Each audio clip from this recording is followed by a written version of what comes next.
Rohit Shetty Singham again लेकर के आ गए हैं। रोहित शेट्टी जब सिंघम अगेन का ट्रेलर लेकर के आए थे, उसी वक्त मैंने कह दिया था कि एक्सटेंडेड ट्रेलर में पूरी की पूरी कहानी उन्होंने फिल्म में बता दी है।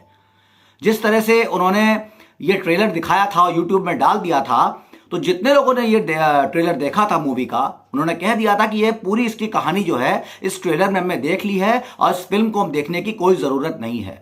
और यही चीज़ अब हो रही है। सिंघम अगेन रोहित शेट्टी लेकर के आ गए हैं और सिंघम अगेन जब रिलीज हुई है तो तब से ये देखने में आ रहा है कि जो इसके रिव्यूज़ आ रहे हैं वो एक तरह के हैं तो मिक्स्ड रिव्यूज़, लेकिन मैक्सिमम ऑडियंस ये कह रही है कि इसकी कहानी हमें पहले ही पता चल गई थी। रोहित शेट्टी ने ये कॉप यूनिवर्स जो बनाया है ये बहुत ही फूहड़ और वाहियात बनाया है। इस तरह का कॉप यूनिवर्स रोहित शेट्टी सूर्यवंशी में दिखा चुके हैं, सिम्बा में भी दिखा चुके हैं, सिंघम रिटर्न्स में भी दिखा चुके हैं। बस फर्क इतना है कि इसमें बहुत सारे हीरोज हैं, उनकी एंट्री दिखाई गई है और सिर्फ एक विलन से महज एक विलन से फाइट करने के लिए इतने सारे हीरोज को एंट्री लेनी पड़ती है।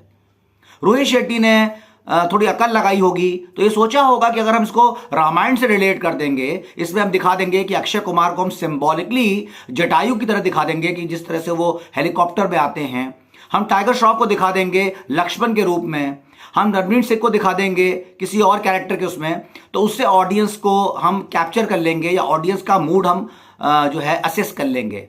ऐसा है नहीं, बिल्कुल भी नहीं है, क्योंकि ये जो कॉप यूनिवर्स के नाम पर उन्होंने कचरा पट्टी बनाई है उसमें देखने लायक कुछ नहीं है।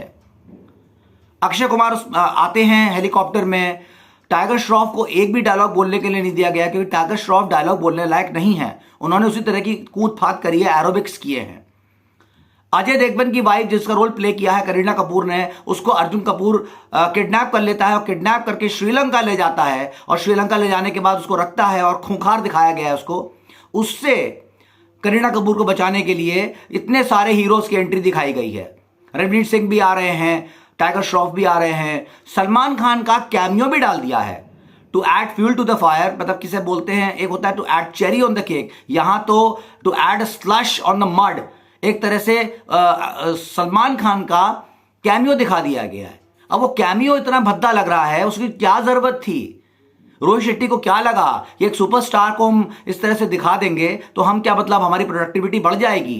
कहीं कोई मतलब नहीं, कोई लॉजिक नहीं, कुछ नहीं, कुछ भी दिखा दिया। और आज का दर्शक जो है वो कमर्शियल फिल्मों में भी कहीं ना कहीं लॉजिक ढूंढता है। मतलब प्रोटैगनिस्ट की वाइफ को किडनैप कर लिया गया है, उसको बचाने के लिए पूरी पुलिस फोर्स जा रही है। उसमें जो है सारे के सारे हीरोज जो हैं वो एक विलन से बचाने जा रहे हैं प्रोटैगनिस्ट की, यानी अजय देवगन की वाइफ को। और कॉप यूनिवर्स ऐसा होता है क्या? वीएफएक्स भर भर कर डाल दिया गया है। मतलब इतना फर्क है सिम्बा में, सूर्यवंशी में, सिंघम रिटर्न्स सिंघम में और सिंघम अगेन में कि इसमें भर भर के मतलब गजब तरीके से इसमें वीएफएक्स उन्होंने पेल दिया है।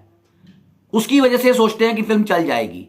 रणवीर सिंह की और अक्षय कुमार की जो बैंटर चल रहा है ना, हंसी मजाक जो चल रहा है, वो इतना घटिया लग रहा है, इतना रिडिकुलस लग रहा है। और रणवीर सिंह जो कर रहा है वो इतना करते हुए इतना क्रिंज लग रहा है वो कि देखते हुए लगता है, चिढ़ लगती है देख करके। इस फिल्म को दर्शक देखने के लिए क्यों जाएगा, ये जानने के बावजूद भी कि एक फिल्म जो है पर हेड कॉस्ट करती है 1,500 से 2,000 रुपए, क्योंकि सिर्फ टिकट का पैसा नहीं होता और बहुत सारी चीजें भी होती हैं।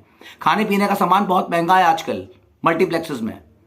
तो इस तरह की फिल्म क्या करेगी क्या नहीं करेगी समझ में नहीं आता। और सबसे बड़ी बात यह है कि जब एक्सटेंडेड ट्रेलर इतना बड़ा डालने की जरूरत नहीं थी, क्योंकि कहानी में ऐसा कुछ है भी नहीं, क्योंकि रामायण की स्टोरी को एक तरह से ले लिया गया है, रामायण को ही ले लिया गया है। आदि पुरुष की तरह नहीं बनाया गया है, लेकिन रामायण के कैरेक्टर्स को सिंबॉलिकली कहानी को भी ले लिया गया है और कैरेक्टर्स को भी ले लिया गया है और उसी तर्ज पे फिल्म को बनाया गया है। रोहित शेट्टी अब तक ये नहीं समझ पाए हैं कि जिस तरह का कंसेप्ट, जिस तरह की फिल्म है, जिस तरह का वो कॉप यूनिवर्स वो दिखाने की कोशिश कर रहे हैं ना, वो आज के दर्शक के गले से नहीं उतरेगा। ये 10, 12, 15 साल पुराना कंसेप्ट जो है वो तब चल जाता था, अब ये कंसेप्ट नहीं चलेगा। अब वो नहीं चलेगा जो रोहित शेट्टी करते चले आ रहे थे सिंघम में या सिंघम रिटर्न्स में या सिम्बा में या जो बाकी फिल्मों में वो करते हैं। वो चीज़ नहीं है, क्योंकि बहुत सारे ऑप्शंस हैं, अच्छे ऑप्शंस हैं। ये समझ में नहीं आया इनको शायद। तो इन्होंने सोचा होगा कि हम एक काम करेंगे, आजकल राम टेम्पल मूवमेंट भी चल रहा है, नेशनलिज्म भी बहुत चल रहा है, कल्चरलिज्म भी बहुत चल रहा है, इन सबको लेकर के काम करते हैं। एक तरह से बॉलीवुड का ग्लैमर और बाकी जो है राम टेम्पल और बाकी रामायण, इन सब का एक अमेलगमेशन कर देते हैं और ये क्लिक कर जाएगा। ऐसा है नहीं बिल्कुल भी। तो मैं इस फिल्म को देता हूं, बहुत ही भद्दी फिल्म है, मैं इस फिल्म को देता हूं 2.3 स्टार्स। ये भी बहुत ज़्यादा हैं।